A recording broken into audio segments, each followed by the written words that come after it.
Selamat datang kembali di channel kami. Kami akan bagikan konten seputar tips, tutorial, motivasi dan info-info menarik lainnya.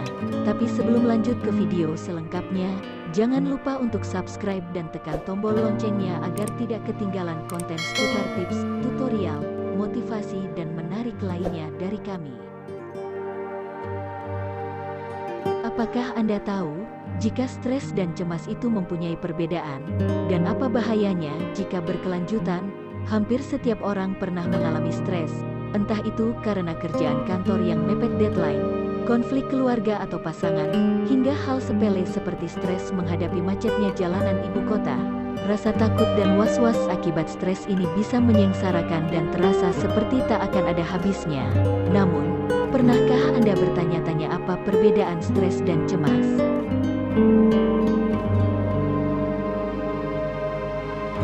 Baik stres maupun cemas sebenarnya merupakan emosi yang rentan dialami semua orang ketika berada di situasi yang tidak menyenangkan. Bedanya, hal yang mudah memicu stres biasanya berasal dari faktor eksternal. Kecemasan, di sisi lain, merupakan kekhawatiran yang terus-menerus dan muncul dari internal diri sendiri. Stres merupakan bentuk reaksi pertahanan diri ketika Anda berada dalam situasi yang penuh tekanan. Meski tidak disukai, stres sebenarnya merupakan bagian dari insting primitif manusia untuk menjaga kita tetap aman dan hidup.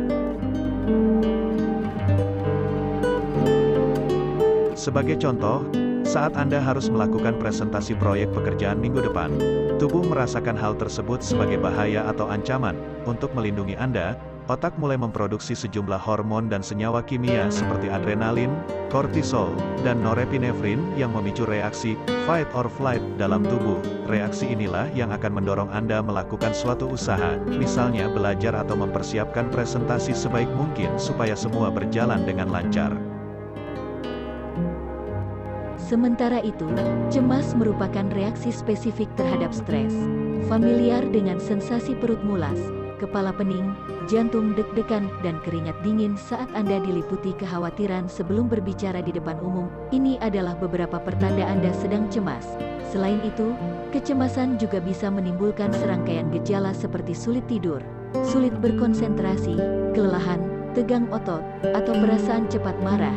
Jika stres hanya terjadi sementara, kecemasan biasanya bertahan lebih lama dan dirasakan terus-menerus walaupun pemicunya telah berlalu. Ini juga menjadi salah satu perbedaan yang cukup mencolok di antara stres dan cemas. Hati-hati, keduanya bisa berujung pada gangguan mental.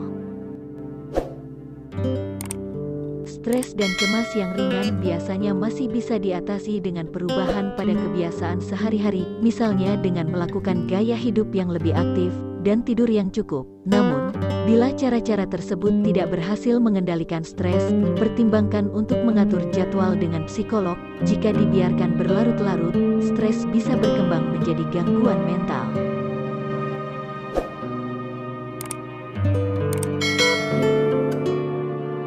Ada perbedaan antara rasa cemas dan gangguan kecemasan. Kecemasan menjadi gangguan psikologis kronis ketika Anda terus-terusan dilanda ketakutan dari segala macam hal yang Anda anggap sebagai ancaman besar, padahal tidak menimbulkan bahaya nyata. Hidup dengan gangguan kecemasan membuat Anda terus mengalami stres, bahkan setelah peristiwa mengancam itu sudah lama Anda lewati. Bahkan ketika kecemasan itu selalu ada di bawah alam sadar dan menghantui Anda dengan kegelisahan tanpa henti.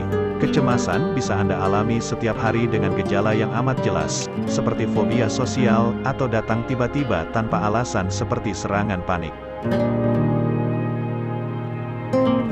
Stres yang tidak ditangani dengan baik dapat berkembang menjadi depresi.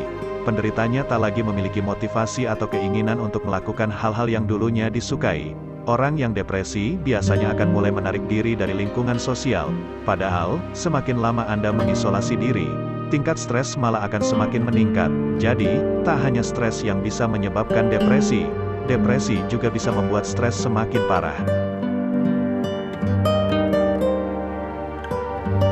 Ketika dilanda stres dan kecemasan, Anda tahu pasti apa yang Anda hadapi. Pada akhirnya, Anda bisa menemukan jalan keluar dari setiap masalah dan kembali bangkit menjalani hari. Sementara itu, hidup dengan gangguan kecemasan atau depresi membuat Anda tidak berdaya karena Anda tidak mengetahui apa yang memicu kekhawatiran tersebut. Maka reaksinya lah yang jadi masalah. Jika kedua gangguan psikologis ini terjadi terus-menerus bahkan saat Anda tidak mengalami situasi khusus, cemas dan depresi dapat membatasi fungsi Anda sebagai manusia.